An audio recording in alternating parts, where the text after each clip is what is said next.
नमस्कार दोस्तों, मैं आपको आज सुनाने जा रही हूँ रविवार व्रत की पौराणिक कथा। रविवार व्रत की पौराणिक कथा के अनुसार प्राचीन काल में एक बुढ़िया रहती थी।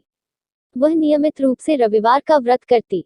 रविवार के दिन सूर्योदय से पहले उठकर बुढ़िया स्नानादि से निवृत्त होकर आंगन को गोबर से लीपकर स्वच्छ करती। उसके बाद सूर्य भगवान की पूजा करते हुए रविवार व्रत कथा सुनकर सूर्य भगवान का भोग लगाकर दिन में एक समय भोजन करती।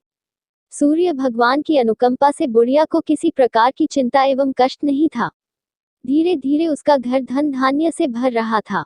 उस बुढ़िया को सुखी होते देख उसकी पड़ोसन उससे जलने लगी। बुढ़िया ने कोई गाय नहीं पाल रखी थी, अतः वह अपनी पड़ोसन के आंगन में बंधी गाय का गोबर लाती थी। पड़ोसन ने कुछ सोचकर अपनी गाय को घर के भीतर बांध दिया। रविवार को गोबर न मिलने से बुढ़िया अपना आंगन नहीं लीप सकी। आंगन न लीप पाने के कारण उस बुढ़िया ने सूर्य भगवान को भोग नहीं लगाया और उस दिन स्वयं भी भोजन नहीं किया। सूर्यास्त होने पर बुढ़िया भूखी प्यासी सो गई। प्रातःकाल सूर्योदय से पूर्व उस बुढ़िया की आंख खुली तो वह अपने घर के आंगन में सुंदर गाय और बछड़े को देखकर हैरान हो गई। गाय को आंगन में बांधकर उसने जल्दी से उसे चारा लाकर खिलाया। पड़ोसन ने उस बुढ़िया के आंगन में बंधी सुंदर गाय और बछड़े को देखा तो वह उससे और अधिक जलने लगी। तभी गाय ने सोने का गोबर किया। गोबर को देखते ही पड़ोसन की आंखें फट गईं।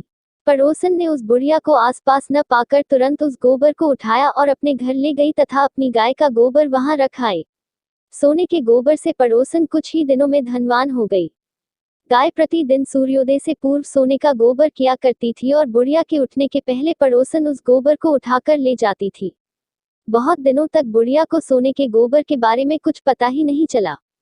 बुढ़िया पहले की तरह हर रविवार को भगवान सूर्यदेव का व्रत करती रही और कथा सुनती रही।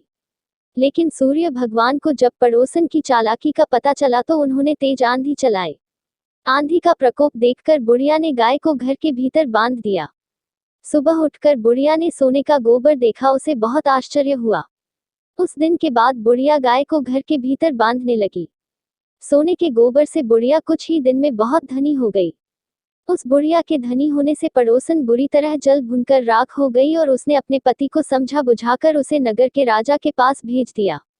सुंदर गाय को देखकर राजा बहुत खुश हुआ। सुबह जब राजा ने सोने का गोबर देखा तो उसके आश्चर्य का ठिकाना न रहा। उधर सूर्य भगवान को भूखी प्यासी बुढ़िया को इस तरह प्रार्थना करते देख उस पर बहुत करुणा आई। उसी रात सूर्य भगवान ने राजा को स्वप्न में कहा, राजन, बुढ़िया की गाय व बछड़ा तुरंत लौटा दो, नहीं तो तुम पर विपत्तियों का पहाड़ टूट पड़ेगा, तुम्हारा महल नष्ट हो जाएगा।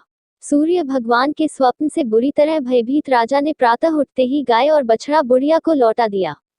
राजा ने बहुत सा धन देकर बुढ़िया से अपनी गलती के लिए क्षमा मांगी। राजा ने पड़ोसन और उसके पति को उनकी इस दुष्टता के लिए दंड दिया।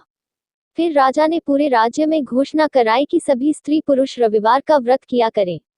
रविवार का व्रत करने से सभी लोगों के घर धन धान्य से भर गए। राजतय में चारों ओर खुशहाली छा गई। स्त्री पुरुष सुखी जीवन यापन करने लगे तथा सभी लोगों के शारीरिक कष्ट भी दूर हो गए।